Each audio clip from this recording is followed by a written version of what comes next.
Aí, rapaziada do canal Luiz João, deixa o like aí, rapaziada. Aí o canarinho aí, ó, camuda encruada. Não ia mostrar a vocês aí, vou mostrar agora e vou mostrar o resultado. Botei ele nesse viveiro aí, vou botar ele no maior hoje. Mas talvez eu deixe ele nesse daí até ele entrar em muda e completar essas penas aí. Tô tratando com o Remolitan Pet. Uma gota no bebedor aí, ó. Tô botando.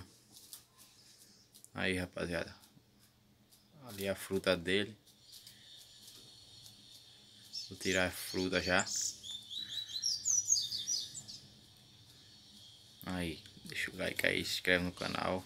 Tem a verdura também dele aqui, ó.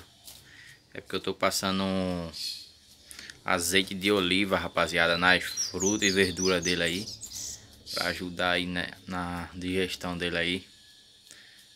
Ajudar também na hora aí que ele for defecar é melhor. Azeite de oliva, por isso vocês estão vendo assim, ó. Meio brilhosinho, ó. Esse é o azeite, ó. Nas frutas e na verdura. Mas eu vou tirar já. Colocar tudo novo agora.